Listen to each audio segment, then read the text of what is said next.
Hello everyone, welcome back to Learn C from Scratch course. I'm Sovik here. Today we'll learn loops in C.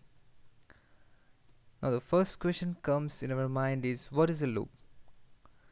Basically, if we draw 2 points, point A and point B, and if we join them, it'll give a line, right? And if we draw another line,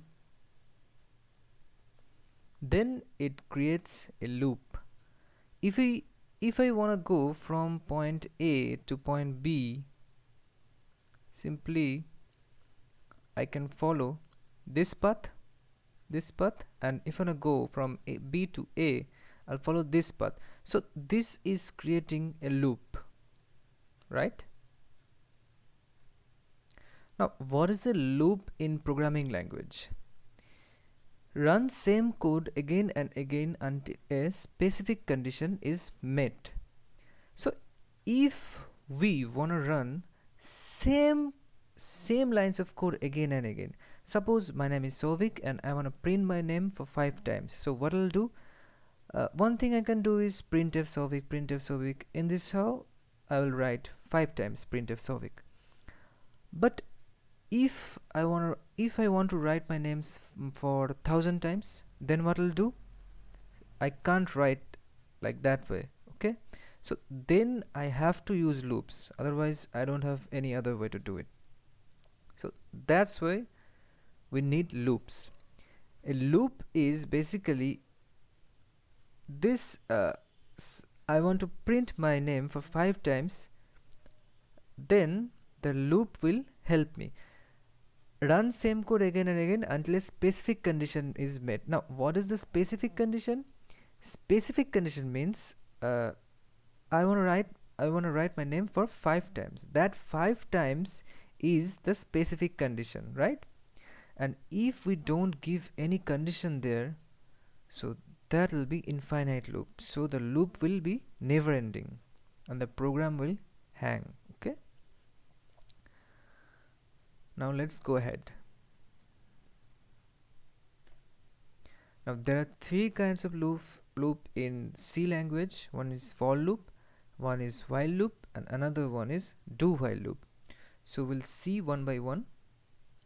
Now the first is for loop. For loop is this, here we initialize a variable. Like, let's take one variable I. Suppose I initialize it as 1. Okay, this initialization will take place for one time. This will execute only for one time, right? This initialization. Now it will check the condition. Now what is the condition? Let's check if I is less than 5. Okay, let's take I is less than 3. Okay, now what values are eligible? 1 and 2 only.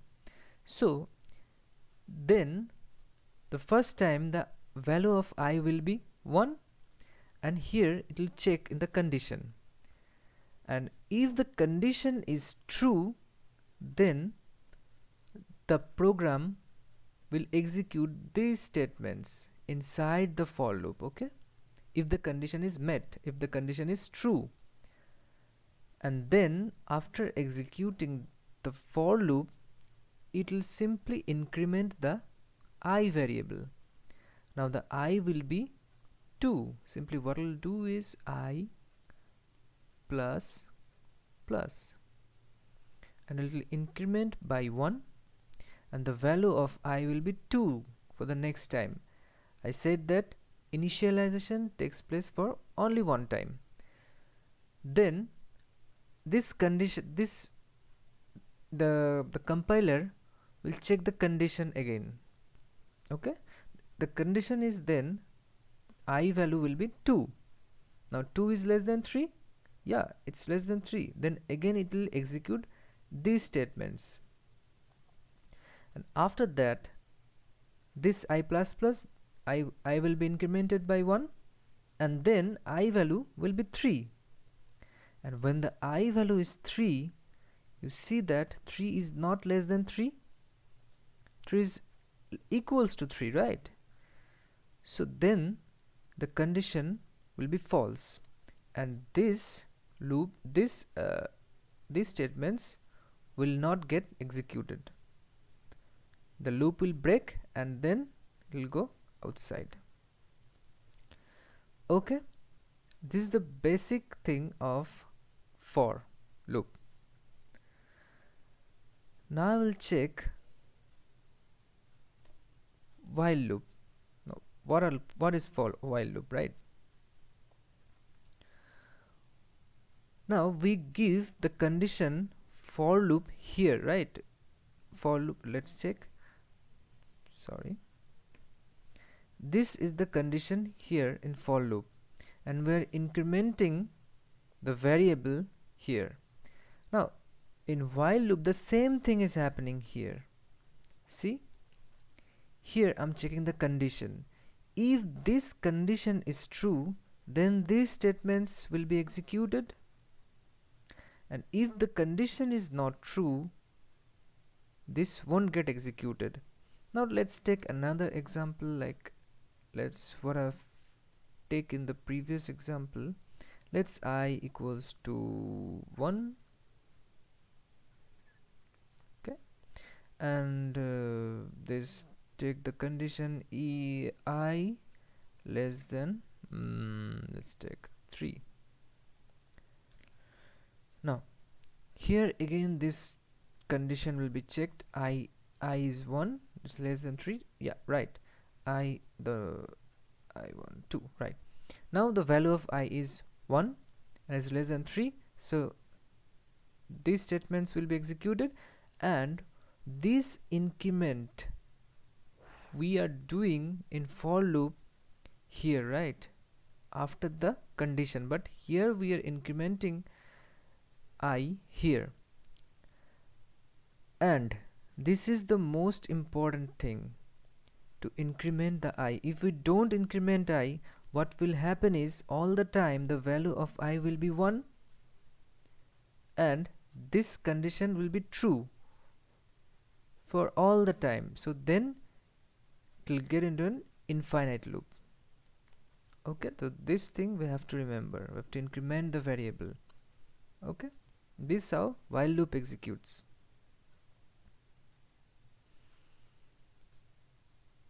Now do while loop. Here do while loop works some different way from while loop. It's basically the same, but there is some difference.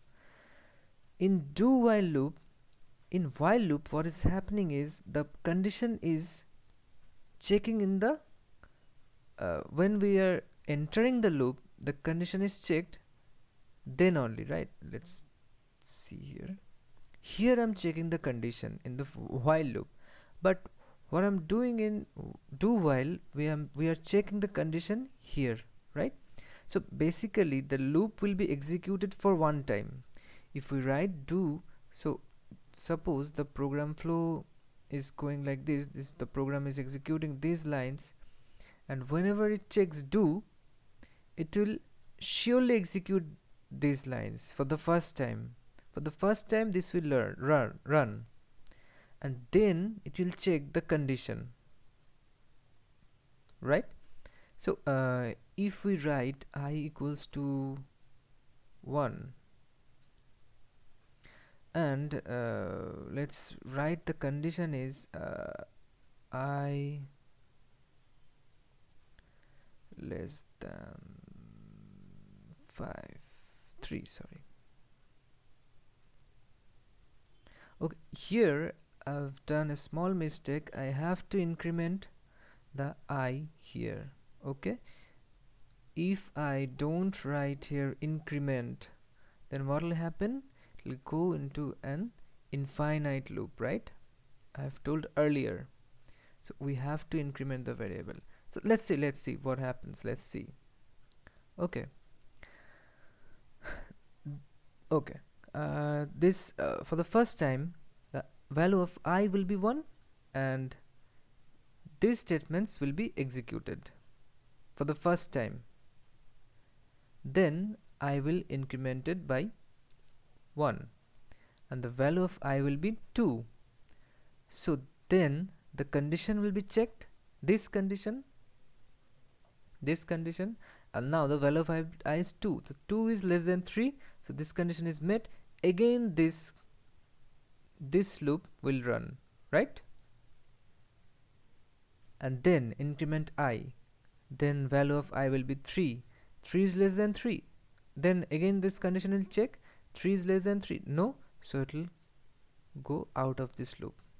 Right, now the mistake I've done here is I haven't incremented the variable. Suppose I haven't incremented the variable, so what will happen? So if I is 1, let's see. Okay, if I is 1 and I've given here the condition is I less than 3, right? Okay, the first time the value the do loop, this loop will run, right? These statements will run, and again the value of I will be 1, so 1 less than 3, yeah, this condition is true. Again this loop will run, this statement will execute it. Again this condition, the value of the value of I is again 1, so the 1 is not incrementing, the I is not incrementing, so the value of I will be always remain 1, and this condition will always remain true, and this loop will be executed again and again and again and again. So then we say the computer is hang. Okay, so when we use the loops we have to be careful. So increment the variable. Now what is entry control loop and what is exit control loop? Entry control loop is while loop because we are controlling the entry in front, right? When we're entering the loop we are controlling it in front, we are checking the condition in the first place, then we are saying that okay, please enter the loop. In the for loop we are checking the condition first, then we are saying okay, enter, now execute these statements. But whereas in do we are saying that first of all don't check the condition, first of all execute these statements, then check the condition. So this is the difference between entry control loop and exit control loop. So entry control loop is for loop and while loop, and exit control loop is do while loop. So in the next video we'll see some example of these loops. I hope this idea is clear, but I'm sure that in the next video I'll make it very clear to you. Okay, so stay with me, and if you haven't subscribed my channel, please subscribe, and thanks for watching.